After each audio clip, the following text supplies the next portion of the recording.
शंकर। आज प्रदोष व्रत की सोम प्रदोष का मैं कथा सुनाऊंगी और सभी लोग सुनिए। जय श्री ओम नमः शिवाय। ओम नमः शिवाय। जय शंकर भोलेनाथ की जय। सोम प्रदोष व्रत कथा।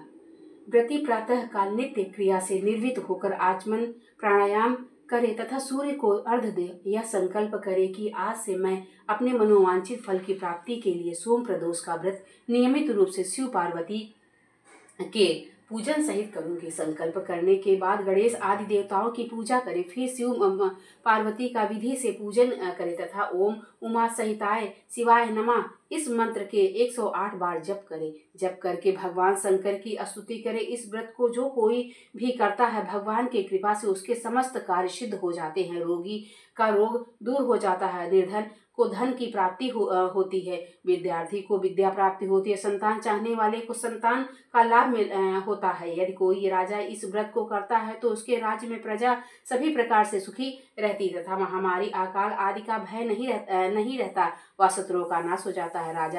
राजा या जो कोई भी इस व्रत को करता है, शिव पार्वती की कृपा से दीर्घायु को प्राप्त करता है तथा अंत में भगवान शंकर के परम धाम को प्राप्त करता है। प्राचीन काल में धन धान्य से युक्त एक वैश्य था, किंतु उसके एक भी संतान न थी। वह सदैव अत्यंत दुखी रहता था। वह वैश्य प्रत्येक सोमवार को शिव जी का पूजन व्रत करता था। भगवान का भोग लगाकर ही वह पत्नी सहित प्रसाद स्वरूप भोजन करता था। उसकी भक्ति को देखकर पार्वती जी ने शंकर जी से कहा, यह वैश्य अत्यंत भक्ति पूर्वक आपकी पूजा करता है, अतः आप इसके दुख को दूर कर इसे संतान प्राप्त होने का वरदान दे। शंकर जी ने कहा, यह वैश्य के पूर्व जन्म का फल है, इसके भाग में पुत्र सुख नहीं है। मैं इसे पुत्र प्राप्त का वरदान तो दे रहा हूँ, किंतु वह 12 वर्ष तक ही जीवित रहे। कुछ समय के बाद भगवान शंकर की कृपा से उस वैश्य को एक सुंदर पुत्र प्राप्त हुआ।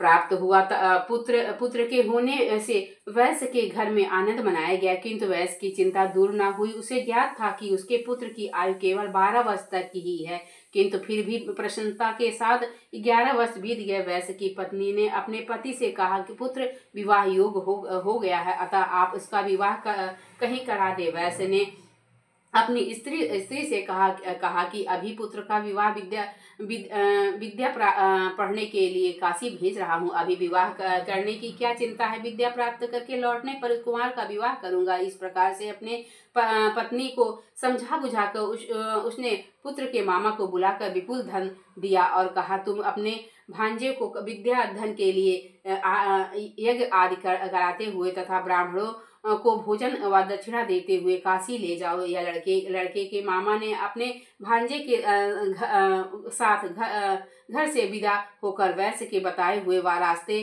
के अनुसार यज्ञ आदि करते हुए एक नगर में पहुंचा। उसी दिन उस नगर के राजा की पुत्री का विवाह था। राजकुमारी बहुत ही स्वरूपवती व गुणवती थी, किंतु जिस बालक के साथ उसका विवाह हो रहा था वह एक आंख से काना था। वर के पिता ने इस कारण बहुत चिंतित था। वर के पिता ने जब स्वर्गुण संपन्न उस वैश्य पुत्र को देखा तो उसके मामा से कहा कि आप इस लड़के को कुछ समय के लिए मुझे दे दो तो मुझ पर बहुत कृपा करेंगे।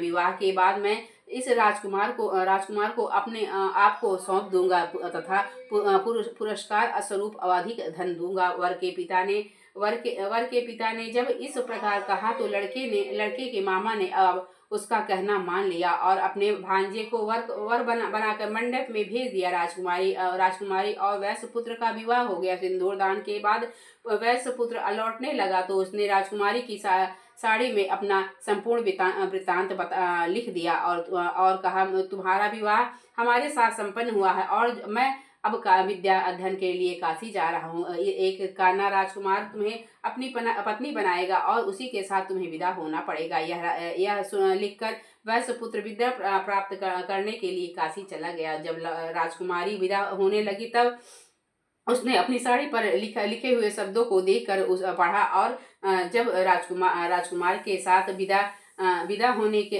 से इनकार कर दिया और कहा, यह मेरा पति नहीं, मैं इसके साथ नहीं जाऊंगी। मेरा पति वैश्य कुमार है, जो विद्या अध्ययन के लिए काशी गया हुआ है। कन्या के माता पिता वर के पक्ष के किए हुए छल से अत्यंत दुखी हुए और राजकुमारी को विदा नहीं किया। इधर उधर वैश्य कुमार काशी पहुंचकर विद्या अध्ययन करने लगा तथा उसके मामा ने यज्ञ करना शुरू कर दिया। जिस दिन 12 वर्ष पूर्ण हुए, लड़के ने कहा कि आज कुछ शारीरिक कष्ट है, अतः अब मैं आराम करूंगा। ऐसा कहकर लड़का अपने बिस्तर पर जाकर लेट गया और थोड़ी देर बाद मामा ने आकर देखा तो अपने भांजे को मरा हुआ पाया। जिसके कारण वह बहुत दुखी हुआ, किंतु यज्ञ के भंग हो जाने के डर से चुप रहा। यज्ञ की पूर्णाहुति होने के बाद जब सभी लोग वहां से चले गए तो उसने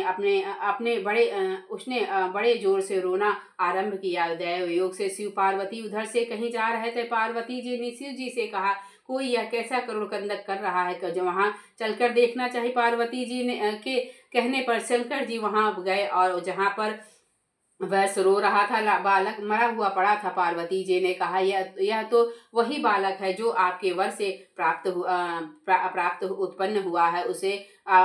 इसे आप जीवन दान दे, ताकि उसके परिवार वालों को दुख दूर हो जाए और सुख की प्राप्ति हो। शिव जी ने कहा, इस बालक की आयु पूर्ण हो चुकी है, किंतु आपके कहने पर मैं इसके जीवन दीर्घायु किए देता हूँ। ऐसा कहकर उन्होंने उस मृत बालक को जीवन दान दिया तथा स्वयं अपने लोक को चले गए। कुछ दिन के बाद वह बालक समस्त विद्याओं से निपुण होकर अपने मामा के साथ अपने नगर को चल दिया। मार्ग में उसी नगर में फिर वहीं पर रुका, वहाँ जहाँ पर उसका विवाह हुआ था। वहाँ पर उसने यह यज्ञ किया तथा ब्राह्मणों को भोजन कराया, दक्षिणा दिया। राजा को यह समाचार मिलने में देर न हुई कि काशी से विद्या प्राप्त करके वैश्य पुत्र लौटा है और वह यज्ञ आदि कर रहा है। यह सुनकर राजा स्वयं वहां पर गए और अपने दामाद को देखकर बहुत प्रसन्न हुए। उसे अपने घर लेकर आए तथा कुछ समय के बाद अपनी पुत्री के सहित विदा